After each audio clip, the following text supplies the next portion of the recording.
Like and subscribe my channel and press the bell icon for latest update.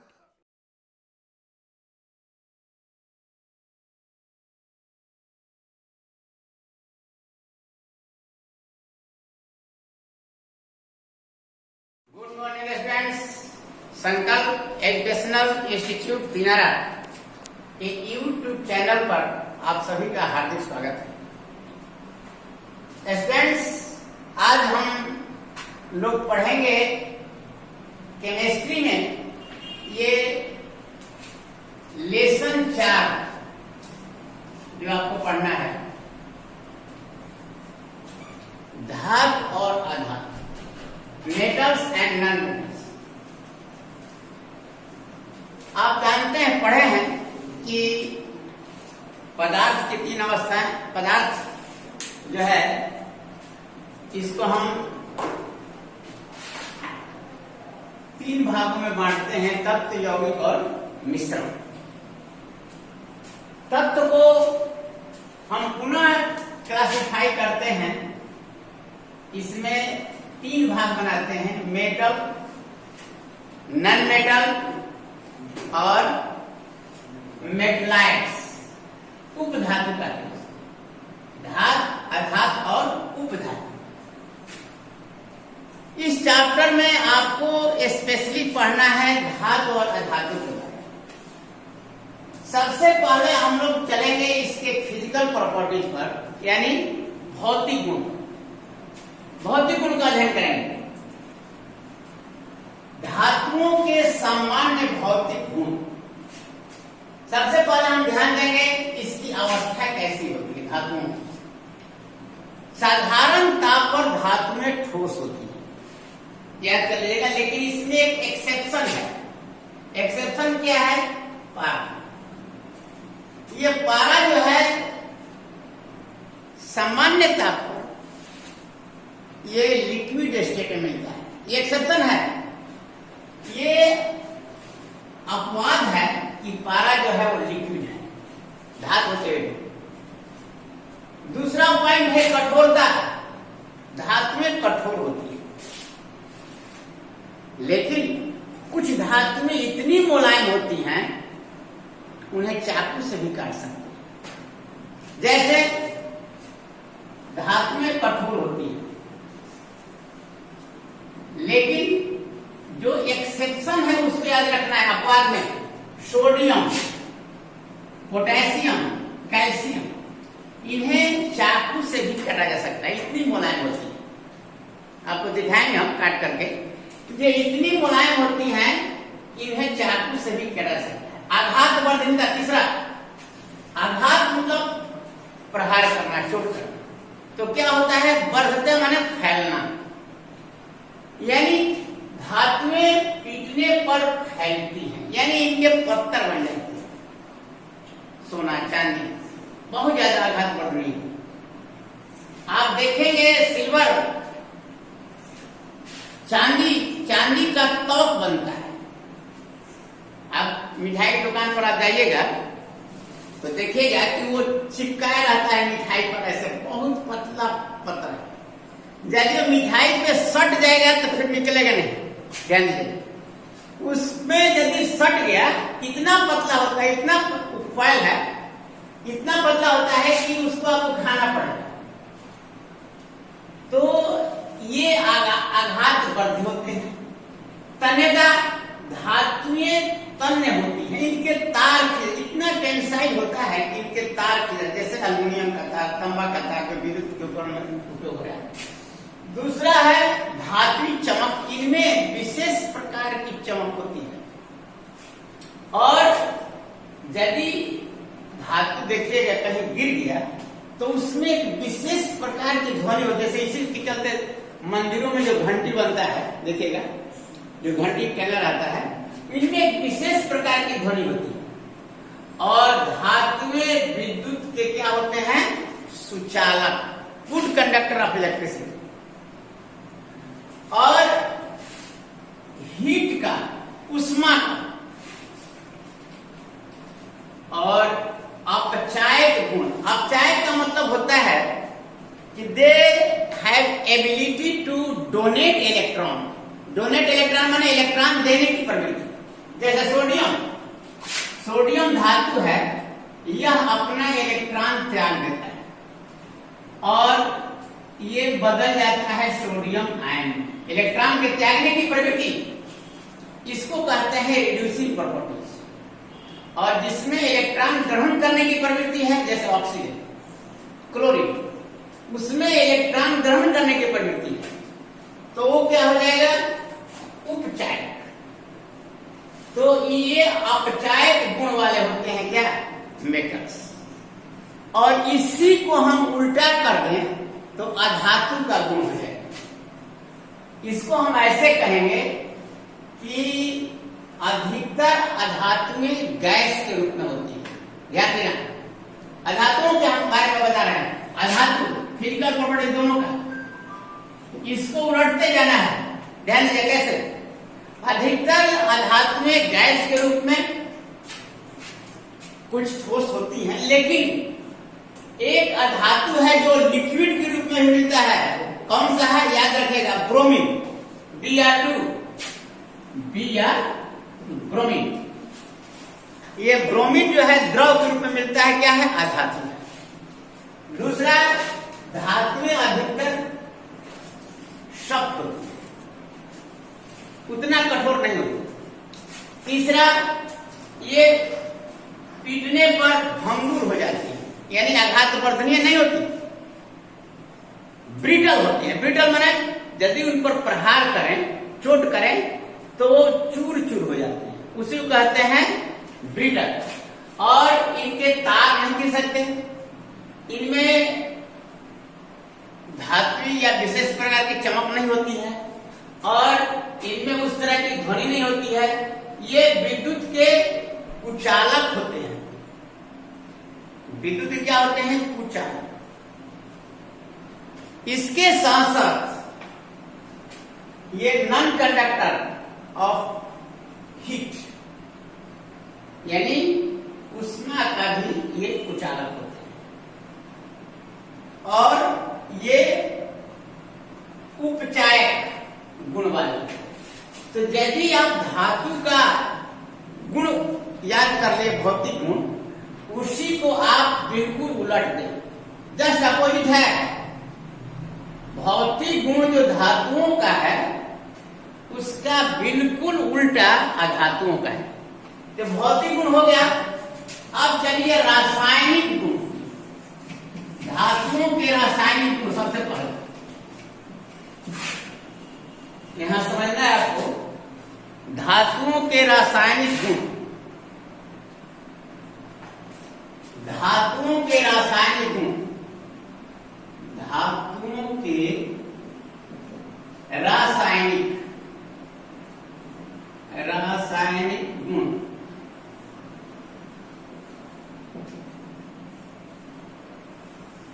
एक एक step लेकर हम लोग चलेंगे। रासायनिक गुण में सबसे पहले हवा से, एयर यानी ऑक्सीजन। सभी धातुएं वायु की यानी ऑक्सीजन के साथ शुष्क स्थिति में अभिक्रिया नहीं करती। शुष्क अवस्था में नहीं, यानी आर्द्र होना चाहिए, यानी मॉइस्चर। अब सोडियम को यदि हम जलाते हैं, पहला पॉइंट है धातुओं की वायु से अभिक्रिया। धातुओं की वायु मीन्स ऑक्सीजन, O2 से अभिक्रिया।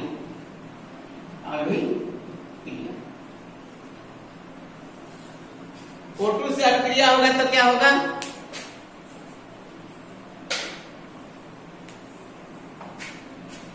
रिएक्शन पर ध्यान देंगे। सोडियम प्लस O2 बनेगा Na2O। क्या बनेगा? Sodium oxide. इस रिएक्शन को बैलेंस करना है। अब देखिए, इधर सोडियम का एक परमाणु है, इधर सोडियम का दो परमाणु। ऑक्सीजन का इधर दो है, ऑक्सीजन का इधर एक है। अगर इसको हम बराबर करना चाहते हैं तो यहाँ पर ऑक्सीजन दो है, यहाँ पर ऑक्सीजन एक है। तो कैसा होगा कि यह ऑक्सीजन 2 करना पड़ेगा, तो यहाँ पर 2 से मल्टीप्लाई करना पड़ेगा, ध्यान दीजिए, तभी जाकर के 2 ऑक्सीजन होगा। यदि 2 ऑक्सीजन हो गया और सोडियम यहाँ 2 से, तो 2 गुणा 4 हो गया, तो इधर हमको 4 ऐड करना पड़ेगा, 4 से मल्टीप्लाई करना। देखिए अब दोनों तरफ बराबर होगा, 4 सोडियम इधर है, इधर भी 4 सोडियम, इधर ऑक्सीजन 2 है, इधर भी 2 इंटू ऑक्सीजन, 2 ऑक्सीजन। इस तरह से ये दोनों तरफ का पलड़ा बराबर हो गया, left hand side is equal to right hand side, यानी इधर के भाग लेने वाले जितने तत्व के परमाणु हैं इधर भी उतना ही है। तो कभी भी आप जब रिएक्शन लिखेंगे तो बैलेंस हो जाना चाहिए, संतुलित, बैलेंस केमिकल इक्वेशन। तो पहला है सोडियम के साथ मैग्नीशियम के साथ, मैग्नीशियम को जलाइए, मैग्नीशियम का फीता, मैग्नीशियम के फीते को जलाएंगे तो क्या बनेगा, MgO, मैग्नीशियम ऑक्साइड। अब रिएक्शन यहाँ बैलेंस नहीं है, यहाँ 2 से मल्टीप्लाई कर दीजिए, यहाँ 2 से कर दीजिए, मैग्नीशियम ऑक्साइड। अब है कि आयरन को यदि हवा में छोड़ देते हैं तो मॉइस्चर की उपस्थिति में क्या करता है, लोहे पर जंग लग जाता है, Fe+O2, ध्यान दीजिएगा, Fe+O2, और रहना चाहिए क्या, मॉइस्चर, H2O, क्या बनेगा, Fe2O3 इंटू 3H2, इसे कहते हैं हाइड्रेटेड आयरन ऑक्साइड, याद रखेगा, hydrated iron oxide, Fe2O3 into 3H2O। अब यहां पर रिएक्शन बैलेंस करना होगा, तो यहाँ 2 है, यहाँ 3 है, यहाँ 3 ऑक्सीजन, 3 3 6, 3 दूना 6, यहाँ पर Fe2 है। अब क्या करेंगे, बैलेंस करने में ध्यान देना है कि किधर ज्यादा है। अब यहां पर 2 मल्टीप्लाई करना ही पड़ेगा, तो जब यहाँ पर 2 कर दिए तो 4 आयरन हो गया, तो यहाँ पर 4 कर दीजिएगा, तो यहाँ पर देखिए 3 गुना 6, 6 गुना 12, यहाँ 6 कर देंगे, ठीक है। अब ऑक्सीजन देखिए कितना हो रहा है, इधर 6 ऑक्सीजन, इधर 3 गुना 6, 3 गुना, तो कितना हो रहा है ऑक्सीजन, ऑक्सीजन की मात्रा कितनी हो जा रही है, 6 3O2।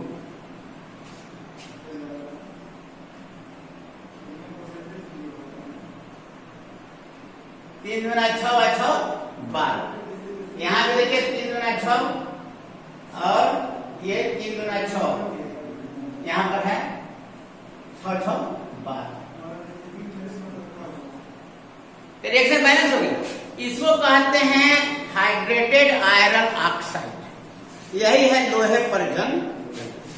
अब और है कि यदि तांबा का बर्तन पर आप देखेंगे कि हरा नीली परत, हरी नीली परत जम जाती है, वो क्या है, copper, oxygen, carbon dioxide and water.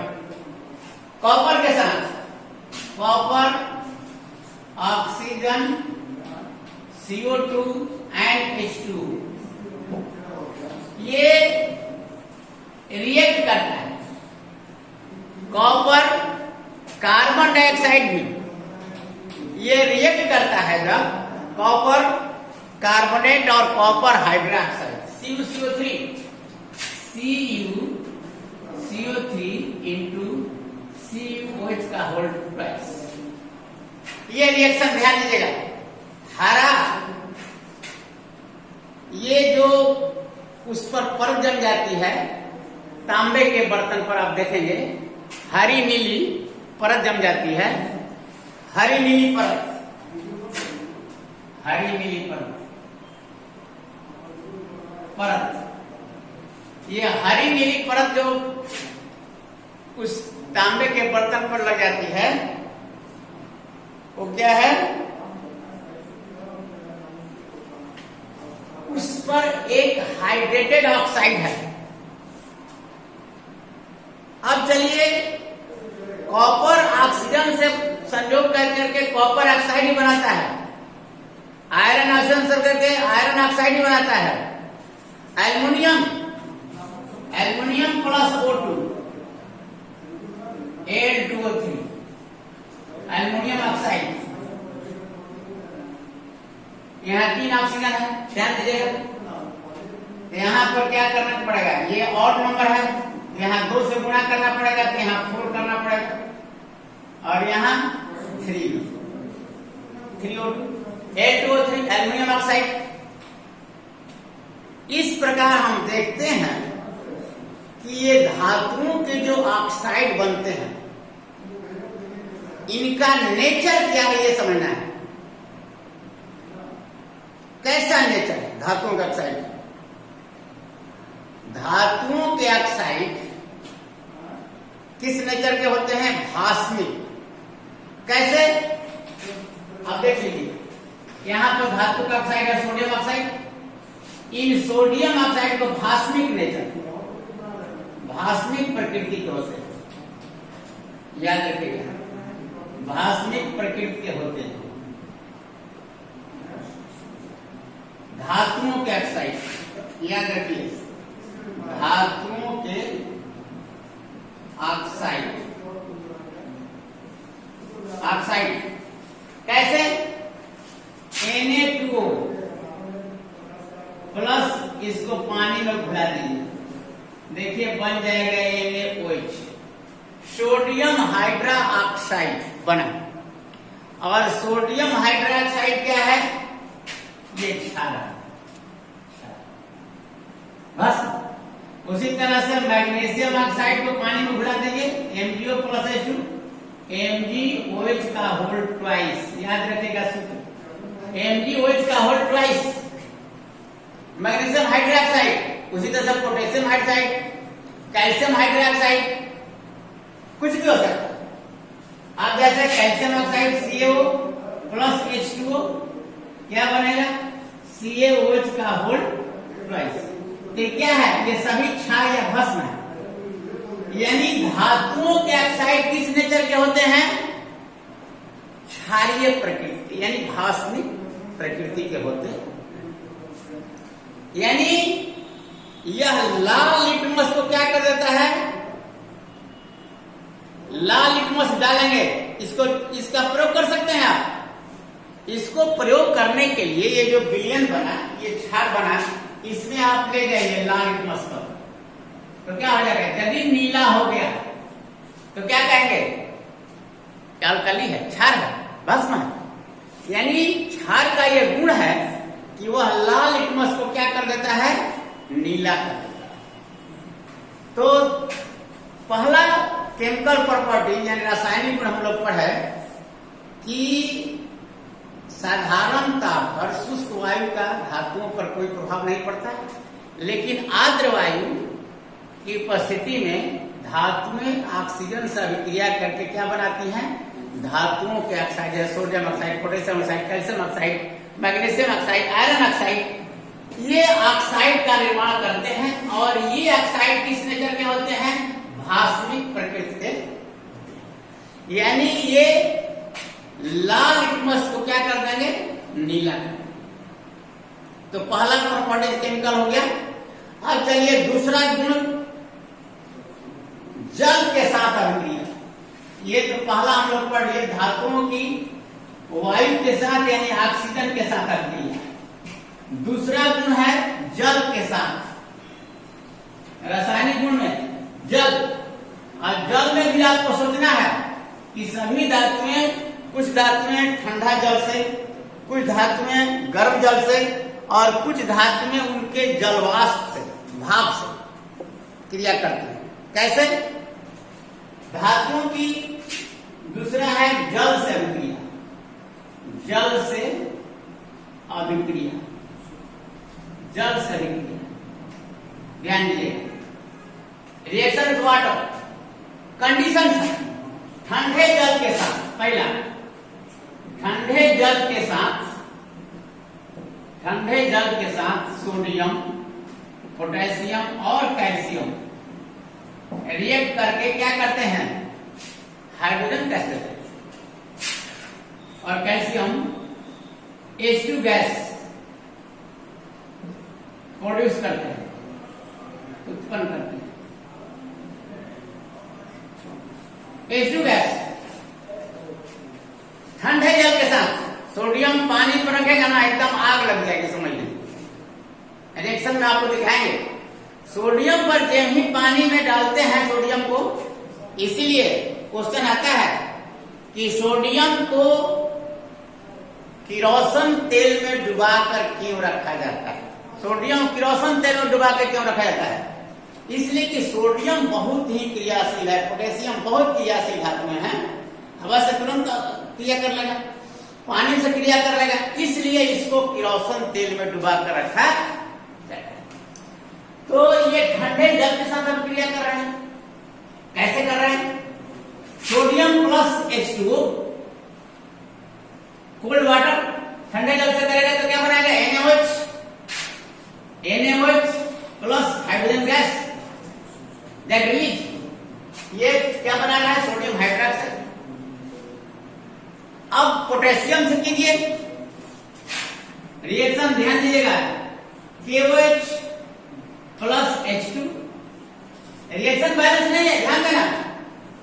यहां पर 3 हाइड्रोजन हो गया, यहां पर 2 हाइड्रोजन है। इसका मतलब क्या है? यहां और नंबर हो गया, 3 हो गया। जब 3 हो गया तो क्या करना होगा? यहां पर 2 से मल्टीप्लाई करना होगा। यहां 2 से कर दीजिए। अब ऑक्सीजन 2 हो गया, यहां 2 से कर दीजिए तो 4 हाइड्रोजन हो गए।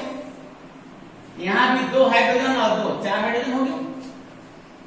यहां भी वही रिएक्शन हो जाएगा, यहां 2 कर दीजिए, यहां 2 कर दीजिए, सेम रिएक्शन। कैल्शियम के साथ कैल्शियम हाइड्रोक्साइड प्लस H2, यानी सब में बनेगा Ca प्लस H2O, CaOH का होल ट्वाइस प्लस H2, ऐसे चिन्ह दे देते हैं एरो का।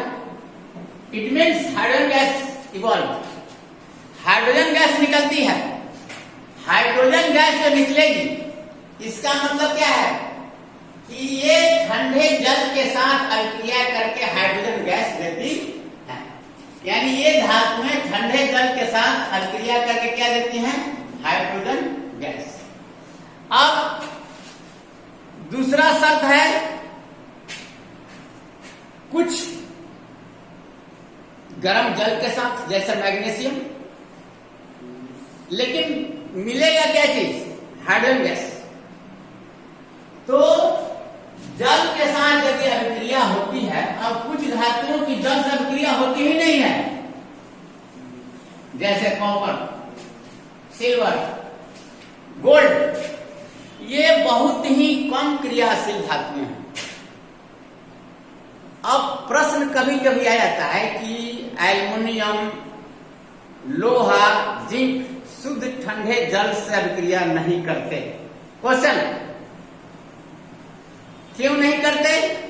क्योंकि जब एल्युमिनियम को जल में रखा जाता है तो उसकी सतह खुरदरी हो जाती है, याद रखना। और लोहा भी ठंडे जल से अभिक्रिया नहीं करता, क्योंकि लोहा मॉइस्चर मिलेगा तो क्या हो जाएगा?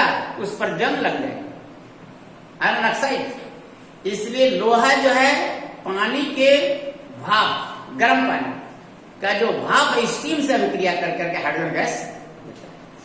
और याद रखना कि जो कम क्रियाशील धातुएं, जो धातुओं की सक्रियता श्रेणी सबसे नीचे है, कॉपर, सिल्वर और गोल्ड, ये धातुएं जल से बिल्कुल अभिक्रिया नहीं करते। याद रखना, ये धातुएं जल से अभिक्रिया नहीं करते। इस आधार पर जो सक्रिय धातुएं हैं अधिकतर वो ठंडे जल से करती हैं, कुछ धातुएं गर्म जल के साथ करती हैं, और कुछ धातुएं जो बिल्कुल कम सक्रिय हैं वे जल से अभिक्रिया करती ही नहीं। ये हो गया दूसरा, जल के साथ अभिक्रिया। अब चलिए तीसरा नंबर, अम्ल के साथ अभिक्रिया। थर्ड पॉइंट, या अम्लों के साथ। अम्ल का मतलब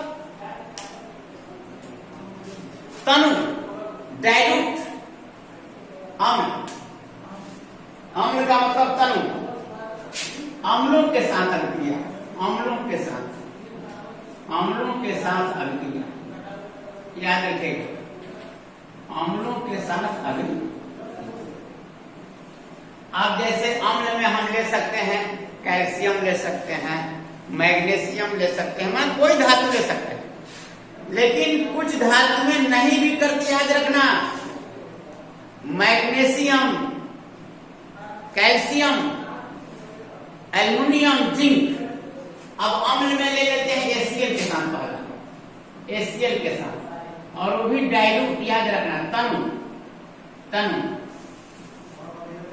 अब ले लीजिए पहले magnesium Mg plus HCl, reaction लिखने का तरीका समझिए, MgCl2 बनेगा, बैलेंसिंग पर ख्याल रखना है सब, कोई भी सूत्र लिखने के लिए, तो बनेगा MgCl2, याद रखो। और क्या निकलेगा, हाइड्रोजन गैस। धातुएं तनु अम्ल से अभिक्रिया करके, यानी हाइड्रोक्लोरिक अम्ल, तनु हाइड्रोक्लोरिक अम्ल और तनु सल्फ्यूरिक अम्ल से अभिक्रिया करके हाइड्रोजन गैस देती है, लेकिन कॉपर नहीं, याद रखना। और HNO3 से नहीं, नाइट्रिक अम्ल से नहीं होता है। तो magnesium plus HCl MgCl2 plus H2 बन गया। अब यहाँ पर देखिए Cl2 है, यहाँ पर 2 से गुणा करना पड़ेगा, हाइड्रोजन भी 2 हो गया, क्लोरीन भी 2 हो गया, ये रिएक्शन बैलेंस होगा। मैग्नीशियम के साथ अब मान लीजिए 10 से कराते हैं जिंक से, Zn प्लस HCl क्या बनेगा, ZnCl2 प्लस H2। अब कैल्शियम से कराइए CaCl2 प्लस H2, यानी हर हालत में क्या निकलेगा, hydrogen gas, CaCl2 plus H2। Aluminium से कराइए, एल्युमिनियम L प्लस HCl क्या बनेगा, AlCl3 प्लस H2। रिएक्शन को बैलेंस करते चलिए, यहाँ पर 2 हो जाएगा, यहाँ पर 2 हो जाएगा, यहाँ पर क्लोरीन 3 है, यहाँ पर क्या करना पड़ेगा, और नंबर है, यहाँ 2 से गुणा करना पड़ेगा, तो यहाँ भी 2 से करना पड़ेगा, यहाँ 3 गुना 6 हाइड्रोजन हो जा रहा है, तो यहाँ पर 6 करना पड़ेगा, 6 क्लोरीन और 6 हाइड्रोजन, यहाँ 3 से मल्टीप्लाई कर दीजिए, 3h6। तो हर हालत में क्या बन रहा है, यानी हर हालत में हाइड्रोजन गैस निकल रही है। तो एक लाइन याद रखिए कि धातुएं तनु हाइड्रोक्लोरिक अम्ल और तनु सल्फ्यूरिक अम्ल के साथ अभिक्रिया करके क्या देती हैं, हाइड्रोजन गैस। अब इसी रिएक्शन को हम सल्फ्यूरिक अम्ल से करें, magnesium plus H2SO4, that is MgSO4, magnesium sulphate plus hydrogen gas. इसी रिएक्शन को हम जस्ते से करें, Zn plus H2SO4, Zn plus H2SO4 क्या बनेगा, zinc sulphate plus hydrogen gas. देखिए zinc sulphate plus hydrogen gas, MgSO4, magnesium sulphate plus hydrogen, zinc plus H2, zinc sulphate plus hydrogen, यानी सल्फ्यूरिक अम्ल। और क्या होना चाहिए, यहाँ पर आप लिखेंगे ब्रैकेट में डाइल्यूट, हर जगह डाइल्यूट लिखना होगा, डाइल्यूट तन होना चाहिए, डाइल्यूट होना चाहिए, कंसंट्रेटेड नहीं, डाइल्यूट अम्ल से अभिक्रिया होगी। मैग्नीशियम से कराएं, कैल्शियम से कराएं, जिंक से कराएं, आयरन से कराएं, आयरन से भी कराएंगे, FeSO4 बनेगा प्लस हाइड्रोजन गैस। आयरन से भी करा सकते हैं, Fe plus H2SO4, FeSO4 plus H2 hydrogen gas. तो ये हो गया आपका कि धातुओं की अम्लों के साथ अभिक्रिया। आगे हम लोग चलते हैं कि धातुओं की जो अभिक्रिया हो रही अम्ल के साथ, अब यहां पर देखना है कि रासायनिक गुण में हमने पढ़ा ऑक्सीजन के साथ, वायु के साथ, जल के साथ और अम्ल के साथ। अब देखिए क्षारकों के साथ, क्षारक धातुओं की क्षारकों के साथ, याद रखना क्षारकों, क्षारकों के साथ अभिक्रिया, क्षारकों के साथ अभिक्रिया। जैसे मान लीजिए अब हम ले रहे हैं, कोई भी क्षारक लेते हैं, धातु लेते हैं, मान लीजिए आप जिंक ले लेते हैं, Zn प्लस NaOH। अब रिएक्शन होगा तो क्या बनेगा, Na2ZnO2 और इसमें हाइड्रोजन गैस निकलेगी, याद रखना। अभी हमने जो बताया था कि अम्ल सब क्रिया करके हाइड्रोजन दे रहा है, लेकिन ये क्या है, क्षार है, अल्कली है, that is known as sodium hydroxide. ये क्या है, सोडियम हाइड्रोक्साइड, ये क्षार है, दैट इज अल्कली। इससे भी क्रिया करता है, लेकिन कुछ धातु, सभी धातु नहीं। जैसे एल्युमिनियम, एल्युमिनियम की अभिक्रिया NaOH से करेंगे, क्या बनेगा, NaAlO2 plus H2 gas, arrow बना दिया, ऐसे हाइड्रोजन गैस निकल रही है ऊपर की तरफ, हल्की होती है, तो ये बन गया। इसको कहते हैं सोडियम जिंकेट, इसको कहते हैं सोडियम जिंकेट, और इसको कहते हैं sodium aluminate, sodium aluminate. Exception है, सभी धातुओं से नहीं होगा, कुछ धातुएं क्षार से भी अभिक्रिया करके हाइड्रोजन गैस देती है, बहुत इंपॉर्टेंट रिएक्शन है। ये अक्सर पूछता है कि क्षार के साथ धातुओं का अभिक्रिया, तो सब धातुएं नहीं, कुछ धातुएं क्षार से अभिक्रिया करके हाइड्रोजन गैस देती हैं। जैसे एग्जांपल में जिंक और एल्युमिनियम, ये उभय धर्मी गुण रख रहे हैं। उभय धर्मी गुण का मतलब क्या हुआ कि दे बिहेव्स, यहां पर देखिए एल्युमिनियम की क्षार से जब अभिक्रिया होगी तो क्या बनेगा, सोडियम एल्यूमिनेट और हाइड्रोजन गैस निकलती। तो क्षारकों के साथ और अम्लों के साथ दोनों स्थिति में कौन सा गैस निकल रहा है, हाइड्रोजन गैस। अब यहां पर हम लोग आगे चलेंगे। अब धातु के बाद अधातु, अधातुओं से, अधातु का मतलब रासायनिक गुण। अभी तो हमने पढ़ा है धातुओं का, यहाँ पर हेडिंग क्यों दे दीजिए, अधातुओं का रासायनिक गुण, अधातुओं का रासायनिक गुण और धातुओं। तो क्या है, जैसे पहला ऑक्सीजन, अधातुओं का O2 से अभिक्रिया, यानी हवा के साथ। जैसे मान लीजिए सल्फर है, ऑक्सीजन से क्रिया करेगा तो क्या बनेगा, सल्फर डाइऑक्साइड। अब देखिए वायुमंडल में नाइट्रोजन ऑक्सीजन से मिलकर के नाइट्रोजन ऑक्साइड बनाता है, सल्फर ऑक्सीजन से मिलकर के क्या बनाता है, सल्फर डाइऑक्साइड। अब कार्बन जो ऑक्सीजन से मिलकर क्या बनाएगा, कार्बन डाइऑक्साइड, कार्बन O2 के साथ क्या बनाएगा, CO2। Carbon dioxide, carbon dioxide, carbon dioxide ये बना, सल्फर डाइऑक्साइड बना। इनका नेचर देखिए कैसा है, प्रकृति कैसा है। सल्फर डाइऑक्साइड, नाइट्रोजन का ऑक्साइड, कार्बन का ऑक्साइड, ये किस नेचर के हैं, एसिडिक, अम्लीय, अम्लीय प्रकृति के। कैसे कैसे अम्लीय प्रकृति के हैं कि तुरंत इनको पानी में घुला दीजिए, SO2 प्लस H2O, क्या बनेगा, H2SO4, सल्फ्यूरिक अम्ल।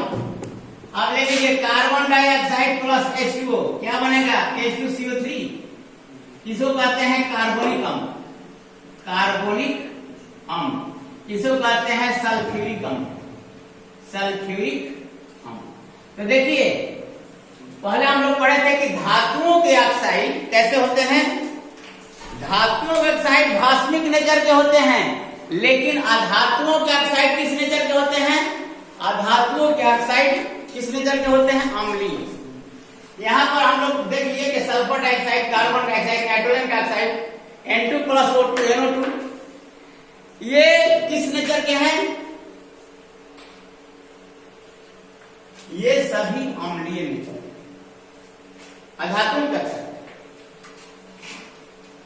एक पॉइंट आपको अक्सर पूछता है कि धातुओं की अभिक्रिया, जिसको हम लोग कहते हैं विस्थापन, विस्थापन अभिक्रिया, ध्यान देना, विस्थापन अभिक्रिया, बहुत इंपॉर्टेंट रिएक्शन कि धातुएं जो है लवण के घोल से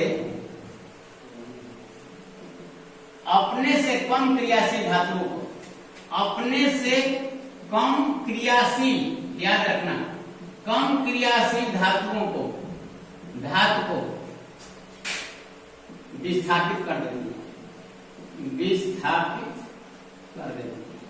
कैसे, इसको बताएंगे आपको। जैसे कॉपर सल्फेट का घोल है CuSO4, इसमें हम एक आयरन का नेट डाल देते हैं, लोहे का, तो क्या होगा, iron is less reactive than, iron is most reactive. देखिए आयरन जो है ज्यादा रिएक्टिव है, किससे, इससे। तो ये लवण का घोल है कॉपर सल्फेट, आयरन क्या है, हाईली रिएक्टिव है, ज्यादा रिएक्टिव है, सक्रिय है, तो क्या करेगा, इसको यहां से डिस्प्लेस कर देगा, कॉपर यहां है, और यह आयरन इससे मिल गया, बना लिया क्या चीज, FeSO4, दैट डिस्प्लेस, कॉपर को हटा दिया। यहां चूंकि ये सक्रिय है और यह कम सक्रिय है, इसलिए आयरन क्या करता है, इसको हटा देता है और इसके साथ संयोग कर लेता है, तो क्या बन गया, फेरस सल्फेट प्लस कॉपर। अब देखिए कॉपर सल्फेट नीला होता है, नीला रंग का घोल, लेकिन जब बन गया आयरन सल्फेट तो देखिए चमत्कार जैसा हो जाता है, अब इसका रंग हरा हो गया, हरा, क्योंकि हरा रंग किसका होता है, फेरस सल्फेट, FeSO4 बन गया। कॉपर सल्फेट से क्या बन गया, आयरन सल्फेट, और कॉपर जो है उस नेट पर आकर के डिपोजिट हो जाएगा। उसी प्रकार मान लीजिए कॉपर सल्फेट का घोल है, इसमें हम जस्ता डाल दिए, जस्ता का एक्सपेक्ट डाल दिए, तो क्या होगा, ये जस्ता जो है इससे आकर के मिल जाएगा, इसको डिस्प्लेस कर देगा, that is copper plus ZnSO4, क्या बन गया, जिंक सल्फेट।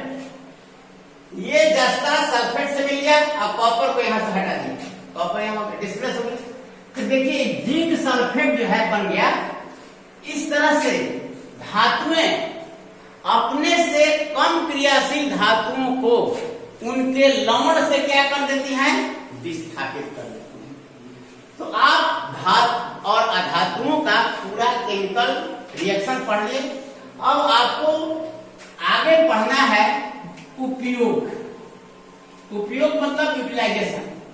धातु को तो एकदम तमाम, आप देखते हैं अपने दैनिक जीवन में कितना उपयोग है, जहाज बन रहा है, धातु का गाटर जिसमें आप देखते होंगे पुल बन रहा है, उसमें लोहे का छड़ है, ये सभी उपयोग आप देखेंगे कितना इसका उपयोगिता है। धातुओं का उपयोग, पहला धातुओं का उपयोग।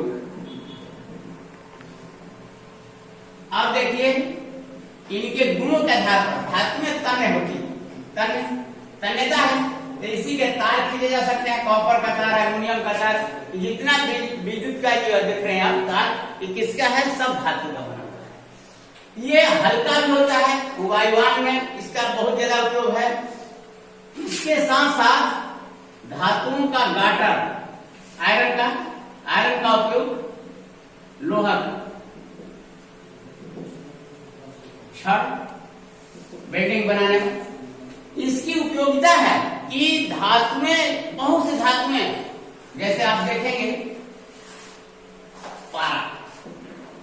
पारा धातु है, कहाँ इसका उपयोग है, थर्मामीटर, क्योंकि बहुत ज्यादा सेंसिटिव होता है हीट का, बहुत ज्यादा सेंसिटिव हीट का, तो तुरंत आपके बॉडी का टेम्परेचर खींच लेता है और एक्सपेंड करता है, फैलता है, जिससे आपके डॉक्टरी जो थर्मामीटर होता है उसमें आप देखेंगे बहुत पतली नली होती है, यहाँ से पारा जो ऐसे जाता है, यहाँ पर बना हुआ है स्केल, ये पारा जहां पहुंचा बता देगा कि आपके बॉडी का टेम्परेचर 100 है कि 102 है, ये बढ़ेगा पारा। कैसे बढ़ता है, तुरंत ये हीट एब्जॉर्ब करता है बॉडी का और ये एक्सपेंड करता है, ताप से फैलता है, उष्मा का संचालक है। तो धातुओं के गुण हमारे दैनिक जीवन में बहुत ज्यादा है, और इसके साथ साथ अधातु का भी गुण है। अधातु का गुण बहुत कम है, लेकिन फिर भी आप देखेंगे ऐसी बात नहीं है। ऑक्सीजन का हम लोग उपयोग कर रहे हैं श्वसन, इसकी बहुत उपयोगिता है। सल्फर का उपयोग जितने जितने दवाई बनती है, दवा सल्फा ड्रग्स है ना, या चर्म रोग की दवा, उसमें सल्फर होता है। ट्राई टीएनटी ट्राई नाइट्रोटॉल्यूइन, ये बहुत ही विस्फोटक है, युद्ध क्षेत्र में इसका उपयोग किया जाता है, एक्सप्लोजर है ये जो इसका उपयोग जाता है। यानी तमाम तरह के जितने भी ये कार्बन डाइऑक्साइड जो प्रकाश संश्लेषण फोटोसिंथेसिस में इसका उपयोग है, इस तरह से तमाम जो है हम देख रहे हैं ये जितने हमारे अधातु हैं इसका उपयोग बहुत ज्यादा है। इसको आप देखते हैं, आपने चारों तरफ देख रहे हैं दैनिक जीवन में, ये सब आप अपने से लिख लेंगे जितना आप देख रहे हैं, इसमें बहुत ज्यादा पढ़ाने की आवश्यकता नहीं है कि धातुओं के गुण और अधातुओं के गुण। मेन चीज जो बताना था केमिकल रिएक्शन और physical, chemical properties and physical properties of metals and non. ठीक है, ये चैप्टर समाप्त हुआ। That's all about. थैंक्स।